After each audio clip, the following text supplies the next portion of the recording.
Well, you have to remember, I took a hiatus. I'd actually stopped performing and I stopped composing Hmm.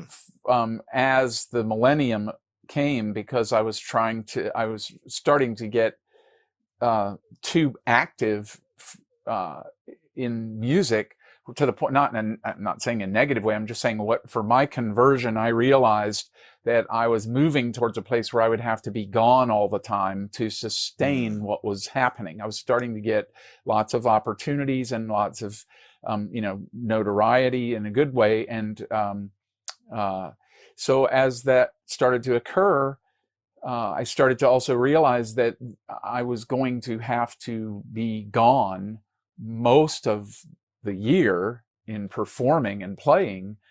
And so that kind of is why that everything happened in the 90s and it started really building and I started to really see some exciting things happening. But then suddenly I kind of slammed the brakes on because I thought, wow, um, I have a very young family and I have children and I don't want to, Hmm. be gone and come home one day and have them all grown and they don't even know who I am. And you can do Right. that as an artist and a musician. You can, at that time anyway, you were basically sending the check home to your family and just keep the money coming in and you Yeah. can Very live the common. dream, Very common. literally. But the dream for me was different after I converted.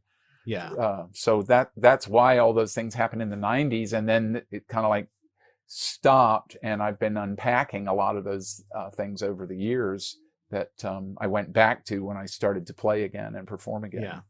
And you, from what I remember you saying, you also wanted to keep a really stable devotional life, with adoration and Yeah, the daily mass and yeah, it's yeah. absolutely true. There's no way to go to daily mass.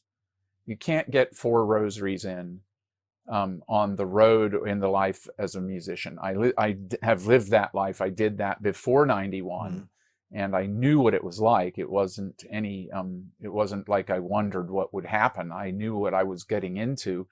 And the only difference was it would have been all my music or more along the lines of my own things, not necessarily always doing other people's music. But, Hmm. but that's not, by then the reward was Jesus and the Eucharist and the relationship with my family because of that. There was no comparison. Hmm. In fact, Yeah. I've told you, and I think it's in one of the liner notes of my albums on the Millennium, I played a really good job in D.C. at the turn of the century, we say, Yeah. and this was a really great opportunity. And I was playing with musicians from New York, and they were well-known musicians, and they were learning who I was, and it was one of those things that you just wanted this gig. And to be at New Year's in D.C., it was like being in New York or Europe. These were the biggest places in the world, so there were lots of people coming in and out and on and on, and it was so amazing because the pay was great and so, Tom, I was at this situation here, and they came in and they said, all of these people, I'm not going to drop names, but these people and these people, they're all moving around town, and they're not going to be here till 10.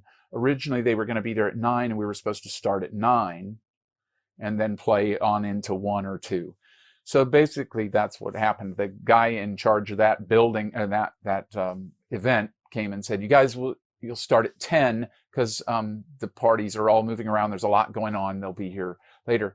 So I'm like, "Hey, I'm in a great situation. I can wait and start playing at 10." So I sat down at the table, and all these musicians sat down at the table, and they started complaining and they started saying, "Gosh, well, I caught the red eye down here. Well, I flew in from New York. Well, I got gigs to do tomorrow. I was supposed to be here at 9, And then one of them said, I think we should ask for more money if they're going to put us through this. I mean, I came down here to play." And I'm sitting there thinking, put us through this. I mean, this is what I waited for. I wanted to do this when I was a kid and didn't know how. And now I'm with these guys and they're complaining. And all they did was complain. And every time we took a break, they complained. So what I did was I actually, when it was time to take a break, I was going into the coat closet and getting my cell phone out and calling my wife and Shawnee, who was really little then. And I was just talking to them on the phone and asking them what the fireworks were like in Europe or France or wherever they were happening when they weren't, were in conjunction with us, or the time differences, all the different shows on TV. So they were telling me the things they were watching on TV while I was down in DC, and I'm in the coat closet on the phone with my family having a really good time talking to them. And then I would come out and go up to the stage and sit down and play. And then the next break, instead of sitting with these amazing icons who can't cope with the money they were paid and couldn't cope with the fact that they had to wait an hour, I just went in the coat closet and hung out with my family. But that after that night, I decided, you know what? I don't want to go further than this. If this is what I've lived my life for, I don't want to be further than this. I don't want to spend a year on the road or a month on the road away from my family and away from the daily mass for that.